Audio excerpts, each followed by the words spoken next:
What is it, guys? I do hope you're well. My name is Mark, and today we're covering some entitled people. If you're new here, please consider hitting that like, that subscribe, and maybe that notification bell if you enjoy the content, of course. And let's get straight into today's stories. Much love, guys. Our first story is from Awesomeness693. Cannot sell alcohol after 8 p.m. on a Sunday. I work at Walgreens currently, and I live in the state of Indiana. In this state, we have a rule on selling alcohol. We can only sell alcohol between the hours of noon and 8 p.m. on a Sunday, but before and after those hours, sale of alcohol is restricted. Now that's out of the way, here's the story. A guy walks into Walgreens and goes to buy a bottle of Jim Beam apple at 9:30 at night. 30 minutes until closing. I was working cashier, and he comes up to me. He puts a bottle of whiskey on the counter, and I told him that I couldn't sell it to him because hours of sale have passed, and he can't buy the alcohol. He told me that it doesn't apply to him because he's from Illinois, and I said, that's not how that works. He looks at me, pissed off, and told me to scan it anyways because he got a party to go to on Sunday. But even if I did scan it, the cash register will deny it because it knows the hours of sale. He told me to do it like he was in a rush, and it denies the sale. I even showed it to him as proof, but that doesn't satisfy him. Now he wants me to call Strack & Van Til, which is a grocery store, to know if they sell alcohol. Of course, they do sell alcohol, but again, it's against the law to sell alcohol on this day. I said, they're just going to tell you the same thing. We can't sell it. Then he gets frustrated and tells me to go and get the manager so we can get a phone call to Strack's. I went and called the manager so he could probably handle the situation better than I can. He did call Strack's, and like I said, they told him he cannot buy alcohol now. After that, he gave up, defeated, and walks out of the store. But before he did, he looked at me and said, thanks for nothing. Prick. I just love the little prick at the end there. Our next story is from Moog4451, handling rude bus rider. I've posted before. I'm an old woman who has run out of craps to give a long time ago. I'm sarcastic, I cuss, and I love to call people out on their bull crap. Notice how I'm using crap as a substitute for shit. Keep it classy, folks. I ride the public bus on occasion, and being older, with 2 artificial hips and major back problems, I really prefer to sit rather than stand. This day I was using my cane because the walker is cumbersome on the bus.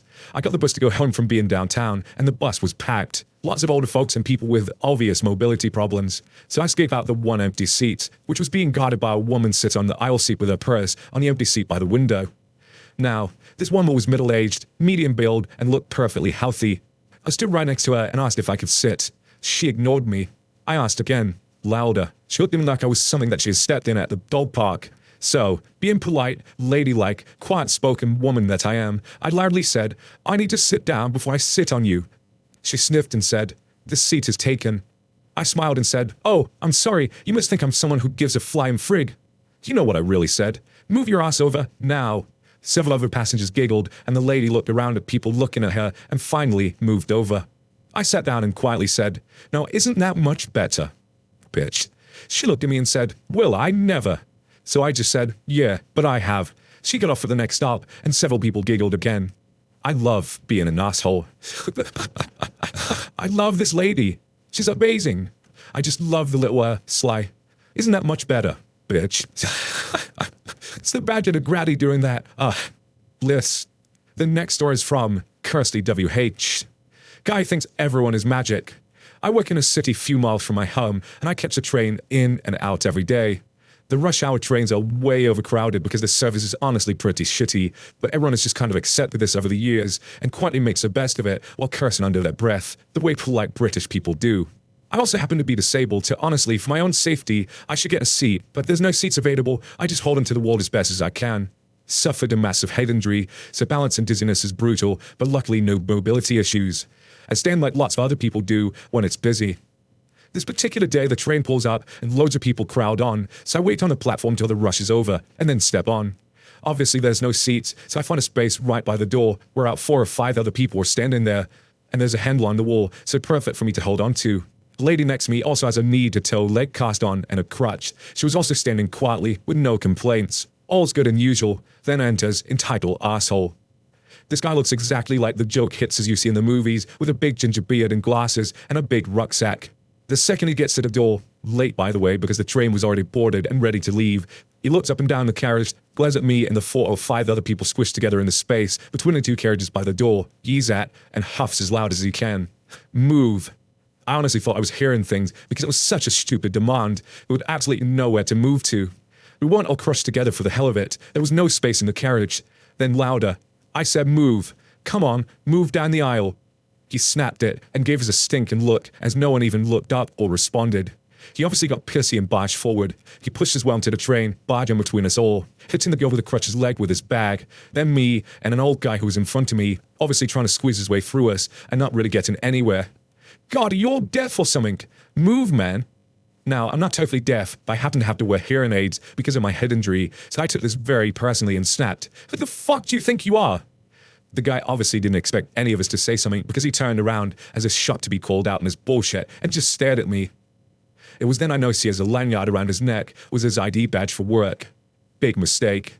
You think you can treat people like that with your word pass on you? Think your employers would like you being a rude piece of shit? The girl is in a cast. We can't make any more room, so don't be so bloody arrogant. At this point, all the people around me were giving smirks and happy looks, so I knew I wasn't out of line, even though I snapped and was outright shouting at him and swearing. I may or not have called him a prick too. None of you fucking moved, you stupid bitch, he spat back, but quieter than me. And then he quickly grabbed at his ideas as to cover it and squeezed it further away from me about 5 inches, and then realized there was nowhere for him to go, so just stopped and stood there like an idiot, wedged between us. I was so angry my blood was boiling that he was so arrogant he could demand people move for him like that when he had no idea who we were or what struggles, and even an idiot could see that the train was rammed. To go then with the crutches nudged and smiled. He's horrible. It calmed me down a bit, but I knew I wasn't out of line, and I felt kind of vindicated. Next thing I have a tap on my shoulder, and the man who squeezed behind me with a briefcase nodded at me and the crutches girl and waved his hand at the ginger guy who was now silently sheepish in his squish spot. I work for his company. I don't know him, but I'm going to tell my manager and keep an eye out for him. Don't know, maybe to get back to his manager too. He said it deliberately loud. I think, because I've never seen a ginger guy turn so pale in all my life. Who knows, maybe briefcase guy was lying, but I like to think the guy got good telling off. Our next story is from Traveling Grizzly. EP gets mad because I won't quit my job. So, this was last year when I was a graduate student working in an office at my college campus. I applied for the student job with 3 years of experience in that kind of work at a college degree. Not bragging, just background to show I wasn't your typical undergraduate employee with no qualifications, and it's important to the story. After 2 interviews, I got the job. About 4 months in, winter break is over and classes started up again. This meant we got a small influx of new students, one of which was an entitled person named Emily. I met Emily in the cafeteria as I was getting lunch, and after talking for a while, I realized my shift was starting soon, so I told her that it was nice talking to her, but I had to go get ready for work. She seemed really nice, so I thought we were fine. The famous last words. Cast me, obviously, entitled Emily. I ran into her a couple of days later, and she asked me, "By the way, do you work in XYZ office?" I said, "Yeah, I do. Why?" "Why the hell did you get hired? There's nothing special about you. I applied for that job too, and I didn't get it. What the actual fuck?" I said, I'm very sorry that the boss didn't pick you for the job. Did boss say why? Boss seemed to have rather unique criteria for hiring from what I can tell.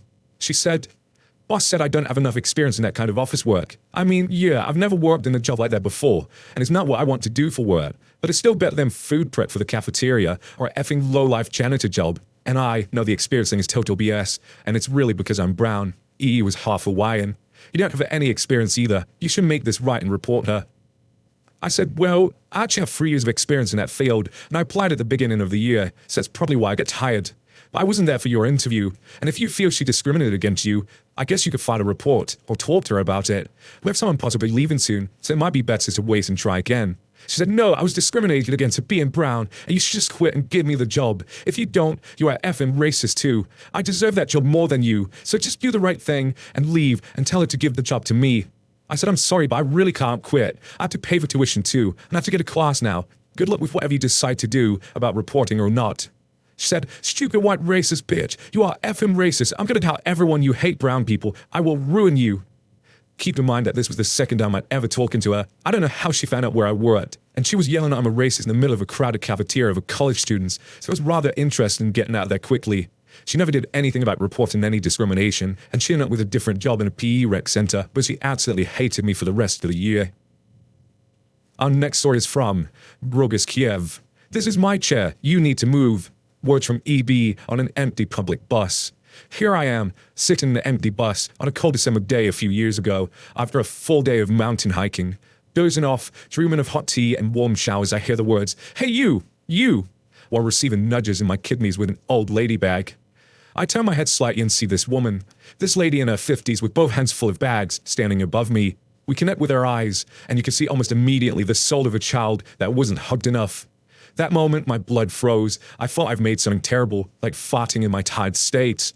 Luckily, she was there for the rescue. "This is my chair. You need to move," she said in a commandeering, fear-inducing bitch-slap requesting EB voice. My first reaction, grab the bag and move. I must have sat mistakenly here without realizing that someone had already been sitting here. Second reaction, wait. Something feels weird here. We're on an empty bus. I climbed the bus as soon as it stopped on its initial stop, had a quick chat with the only driver. First realization, okay, I was first here, and all the other seats are free. Dumbfounded, I turned to the lady and say almost sarcastically, "Sorry, you could sit here, right behind me, basically the same spot, but with more room for your bags." Well, dear readers, one thing you should know about me is I practice a lot of extreme sports. I get into a lot of extreme situations, while hiking, mountain biking, and even running. But right there and then, my balls have reached my throat as fast as the person honking as a freshly turned green light. That fear, that bowel movement I experienced was a result of a single look from EB. I knew right there I have found my nemesis. She turned red, started spewing profanities, started yelling, telling the Gathering people how the youth is so uncultured, without respect, how she deserved that spot, as she has always have sat there. By now, the bus must have moved and reached the second stop, and more people are coming in the bus. She has sat behind me on a double chair, her bags and legs occupying the aisle seat, her butt on the other. I was actually amazed how many things she used to justify her position on the matter. To name a few, 1, I am old, and you need to respect me. 2, you youngsters have no respect. 3, you should have been beaten more by your father for the child. 4, how are you not ashamed troubling an old person? Bear in mind, in my country, 50-year-olds are not considered old. Eventually, other people involved themselves to shut her down, only to receive overwhelming and unequal attack back. One highlight was, "Look at yourself, you look like a prostitute," to a girl that looked no more than 12 years old. So far, the bus had reached a stop, as she stood there on the steps, holding the door open and still spewing profanities.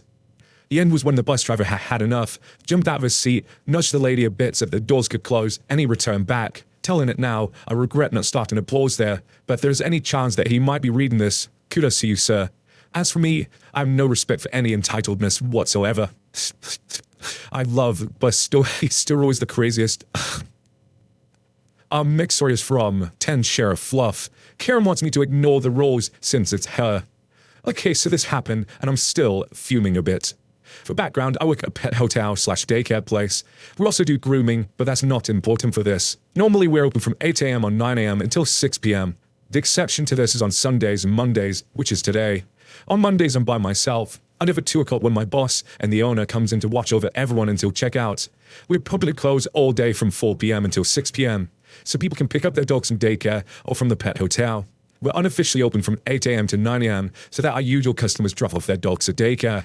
Now, the Karen of our story is very well aware of this, since she is a usual. Karen is one of the rudest, stuck-up ladies that we have frequent our business. She will let her dogs just come to the building without holding their leashes. Sometimes she just doesn't even put leashes on her dogs, which we are told her countless times not to do. She doesn't know who is in the lobby, so there's always a chance her dog will instruct to a more aggressive dog that isn't okay with their dogs, and it will be harder to separate them. She also stand and talk with whoever's in the front about something unrelated and unimportant while we have a line of clients at the door. She has also been known to shut 15 minutes before opening or after closing, expecting no repercussions. She does lots of other small things that add up to her just being very self-centered, but thinking our business revolves around her. On to the situation. So it's about 10:45 a.m. Over an hour after drop-off, and I was coming inside from filling up the outside water for the dogs. I heard doorbell going off, and I ignored it twice since we were closed. My boss made it very clear to me not to answer the door to anyone, unless it was a person from the city or law enforcement. I took my chance it wasn't them at all. The bell rings at least 2 more times, so I decided to peek out the door through our inside daycare room to make sure it was an official person. Nope, just Karen. Since it was her, I just sighed and went back to the kitchen area to clean dishes. I know I should have just wanted to speak to her, but she knows we are closed, so I figured she'd just get the hint. Nope, she continues to ring the doorbell for a few minutes, so eventually I just decided to go and answer it, and then tell her that I can't take them. I text my boss to let her know the situation and I walk up. As soon as she makes eye contact with me, she starts smiling, even though I pointedly didn't. I unlocked the door and made sure only to crack it open an inch or two. Karen says, "I didn't expect to go to work today, but..." And I said, "I'm sorry, Miss Karen, but I can't take them." Boss said I'm not allowed to take anyone after drop-off. Karen, who was all smiles just 2 seconds ago, flipped her whole demeanor. She was nearly scowling at me and actually tapped her foot. But it's me. I said, I understand that's you, but boss was very stern on this stance. I'm sorry. But I have to go to work now, and they don't like to be at home. No, that's a lie. The dogs don't like being up here. They get put with a group, but they stay by themselves all the time. If a dog comes up to them, they either ignore them or try to snap on them on bad days. I'm convinced they'd rather spend their time at home than see us ever again. I said, I'm sorry, Miss Karen, I'm just following the rules. She says, I'm calling him then. She pulls up her phone and starts muttering under her breath, and she started typing. I cannot make the most of it aside from, I can't believe this, and I'm pretty sure some curse word. I guess she was trying to message him first. I didn't really care. I was hoping he just wouldn't answer her. Karen was glaring at me, and she ended up decided to call him. So I was petty and completely ignored her, to smile at one of her dogs and scratch her under the chin. Karen started huffing and mumbling under her breath as my boss apparently didn't answer. This is ridiculous. I bring them all the time and spend so much money. I continued to ignore her and put up my phone since I felt it vibrate. I got 2 text messages from boss. She knows better. I have to remind her of the rules again. Just take your dogs in, make sure she knows we're not doing this again. I rolled my eyes internally, but complied. I put away my phone and opened the door only a little wider, so adults were free to enter the building. I said, all right, boss said he'll make an exception this time. She said thanks like in all sincerity and with another glare. I said nothing back before shutting the door in her face and talking to adults instead, as I led them to the back to go play with the rest of the dogs. Before I was out of earshot of the door, I'm pretty sure she called me a bitch. I'm not completely sure, so I didn't mention it to my boss. If anything comes for it when she picks up this afternoon, I'll make an edit. Update, when she picked up her dogs, my boss was there. She asked for my name, which I told her months ago, and I'm usually the one who takes them to the back for her. How does she not know me? Karen then proceeds to say she wanted an apology from me for acting so hostile. Boss told her that was just following his rules, that he would not make me apologize to her for doing so. He told her next time I wouldn't let them in and charge her an extra $15 as an inconvenience fee. Today when she dropped off her dogs, I had my coworker take them to the back for me, and Karen completely ignored me. Honestly, it's an improvement. I love these little subtle entitled parents ones. I mean, that woman is a bitch, but this bot is explosive as to the usual entitled parents, entitled people that we see, and it's just your everyday customer that everyone deals with every day. So that's why I love these ones. They're just so genuine. What do you guys make of these stories? Which one was your favorite today? My favorite has to be the old lady handling the bus wonder, the one that just doesn't give a shit about life and will tell people like it is. I love honest grannies. They all just straight up rip you a new one. Which was your favorite today's stories? Let me know in the comment below. And if you made it this far, in the comments, put Granny is a badass. As always, guys, I really appreciate you being here, for your time that you've taken out the day to watch these. If you did like it, please consider hitting that like, as it really helps this channel out. And I will see you in the next one. Much love, guys.